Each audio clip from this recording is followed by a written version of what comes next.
gentlemen, welcome once again to the Library of Horror Hotel here in beautiful scenic Chatfield.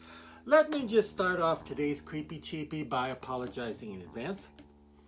You see, many times people have suggested this to me, so we're going to try something different today. Many times people have said, yeah, you're always talking about the masks and that.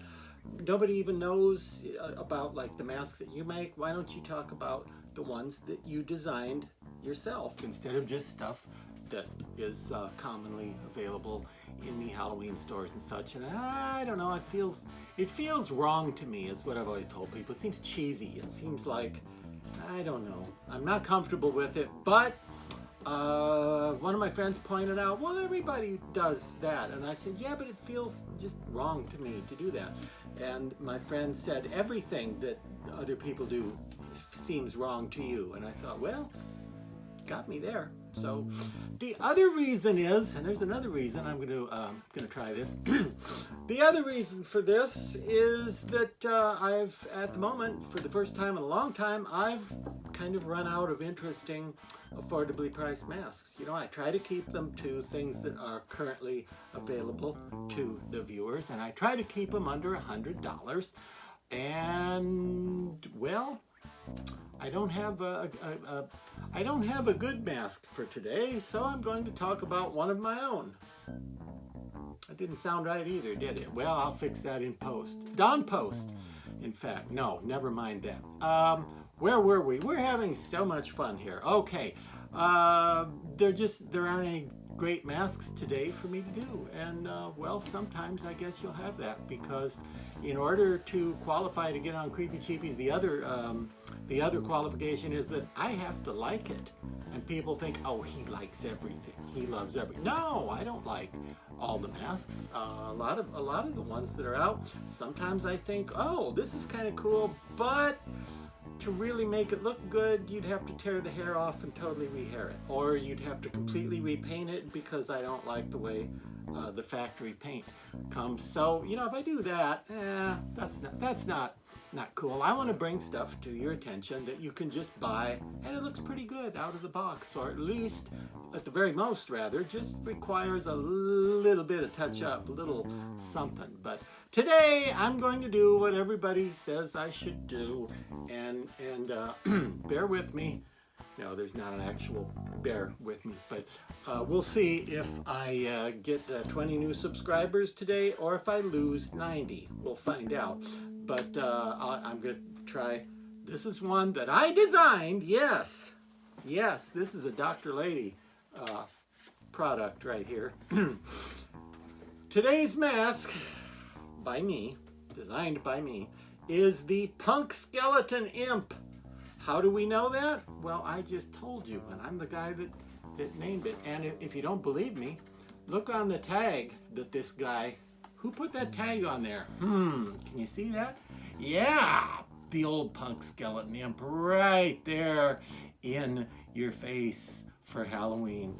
And this creation actually just started out as a drawing that I did, because one day it hit me, right here it hit me, that I hadn't seen a skull and a pumpkin kind of blended together. And I know there are pumpkin skulls, and I know like Halloween 2 has the famous pumpkin with the skull face on it, and I know there have been jack-o'-lanterns carved into skull features, with skull features carved into them and things like that.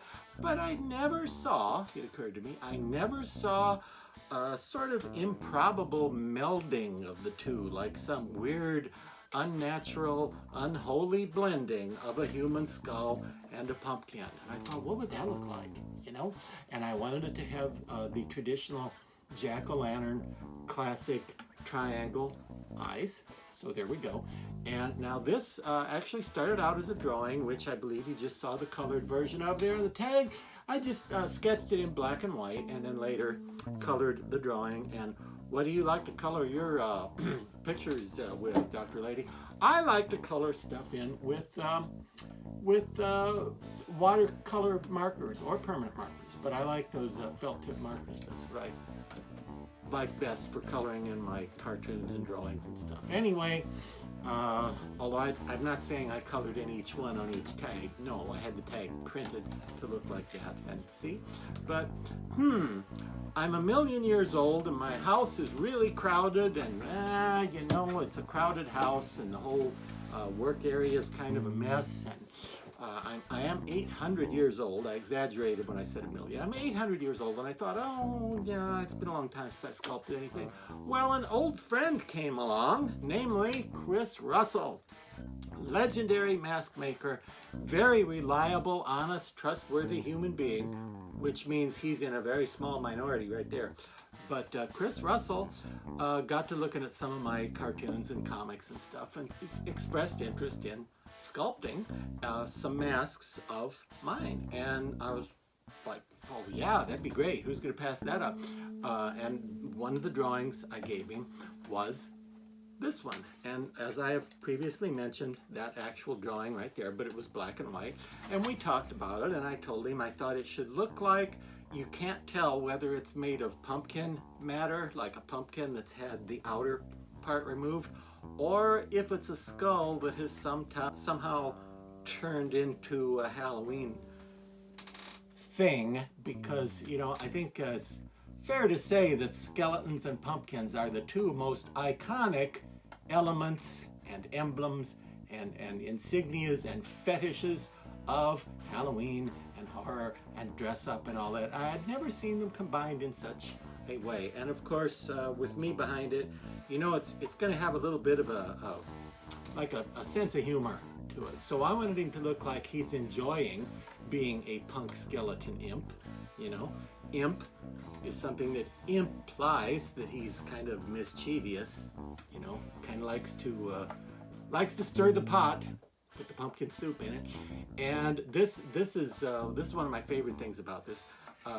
Chris Russell really got it. Okay, he really understood, and we talked about it, and I told him what I wanted. And by the way, he's a very patient person, because I can drive you crazy by nitpicking every little thing. And he was working on the sculpture where he lives, which is a different planet from where I live, and he was sending me you know, updates online, and I would say, can you make this a little bigger and make this a little flatter and make that a little rounder?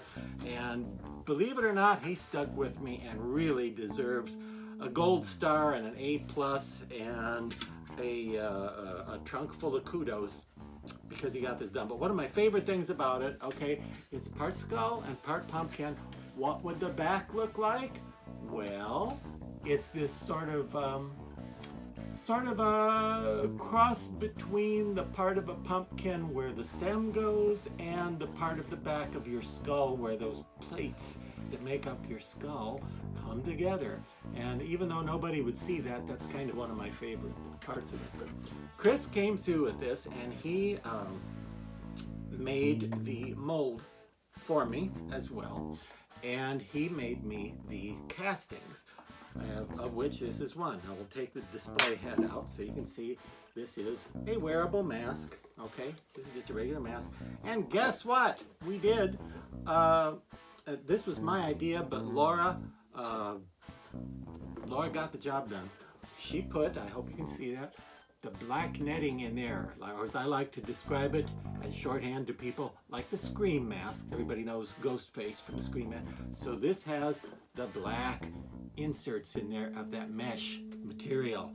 So nobody will be able to see your eyes. So you just look like this hollow-eyed, vacant, mostly dead, but enjoying himself, punk skeleton imp. And just to be silly, I use these guys as a band. Yeah, not really even a punk band, but I should do some more punk music and use the, but anyway, on my video called, oh boy, what was it called? Misunderstood Monster Mask Collector. Yeah, that video. I used these guys as a band and had, like, you know, a guitar, played a keyboard player. Anyway, that was just for fun. But this is something I always thought would make a great mask. And then Chris Russell did the sculpture for me in 2024. And over the summer, I worked on these guys, painting them. I did the paint, obliviously. Chris did the sculpture. He got me the castings. I painted them. And so this was my idea for what the paint job should look like. Not really orange. and a kind of, I hope you can tell, this is kind of a beigey tan yellow that's kind of like somewhere again between the inside of a pumpkin and the color of bones in a human being. Not bones from Star Trek, he's just Caucasian color, but bones in your head, you know. And you might find this interesting as well, or you might not. But what do you got to lose? These videos are free, right? I thought some of you guys might like to see this. Now, when you make masks, you have typically a little bit of shrinkage when you make masks out of latex, because the latex shrinks a little bit as it dries. So when it's wet in the mold, it's slightly bigger. And then as it cures, and you didn't even know it was sick, did you? As it cures, it gets slightly smaller. So you want to sculpt things slightly bigger than you want them to be when they're finished. Therefore, what is called the master is usually slightly bigger. Now I will show you the master. And how do we know? Well, it's got the word master written right on there. See? No relation to the villain from Doctor Who. Not that master.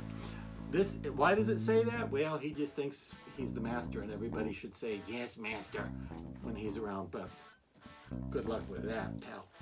But this is what this looks like unpainted. And if you can tell, I think you can tell from your monitor of choice, this is slightly bigger because this is a head over which you make a plaster mold. So if you want to make more of these this size, you make a mold of this, and the mold is this size, and then when you pour the latex in, it shrinks slightly and it gets slightly smaller. So what I'm saying is this was designed to be slightly bigger than I wanted it to be, because I wanted it to be a good wearable size. And it is a good wearable size. And okay, if I want to make more of these, at the moment I don't have a mold on it, but I have some castings, but I don't have a mold. So if I want to make another mold, and I don't know if I want to make some that are green or white or pink and sky blue pink with purple polka dots or something, at some point I could make a mold off of this, the master. And the other difference between the mask and the master is, now I tend to make masks really thick because I like really thick masks. But this one is even thicker. So when you make a master to make your future molds off of, it should be like thick as a brick, and I tend to overdo it and I make them like a tire, you know, but that way it's very stiff and rigid, and the weight of the plaster on there won't distort the features like it might if you tried to make a plaster mold of a regular mask that's thinner material. Now typically the real mask makers, the serious guys, they sometimes refer to them as foam masters, and all that means, it's still rubber, but that means it's got foam in it, because it's got foam inside, and the reason for that is to keep it in the exact shape. Me being cheap, and I mean frugal, I simply have this stuffed with some scrap paper, wadded up grocery bags and stuff. But that's fine, because believe me, this thing is so thick. You know, you could sit on it and you'd have a hard time crushing it down. So it'll be fine if we ever want another mold made from it. This is the master, and this is the copy of the mask. And I sold these these were a world premiere at MaskFest 2024 in September of 2024 was the first time and place I had this guy, the Punk Skeleton Imp. And if you haven't figured it out by now, and you look smarter than the average bear, you also look smarter than the average person with clothing on. So I'm going to guess you have probably already figured out that the reason I called it the Punk Skeleton Imp is that punk and imp together are an anagram of pumpkin, right? Punk Skeleton Imp, also the same letters could be rearranged to spell skeleton pumpkin or pumpkin skeleton, and that's what this guy is. And this is just what I think he should have looked like, and I felt like this was a mask the world needed. Maybe you don't agree, but I think it's cool. Anyway, that is your strange and unusual and off the usual tradition creepy cheapie for today. I sold these for 85 bucks, $85, and it's very thick, and it's hand painted by me because I'm not very good at painting them with my feet, so they're hand painted. And there you have the $85 2024 Punk Skeleton Imp, designed by me, sculpted by Chris Russell, painted by me, and given the little black net in the eye triangles by Laura Lady. And that's all I have to say about him. If you've made it this far, I hope to see you again next week.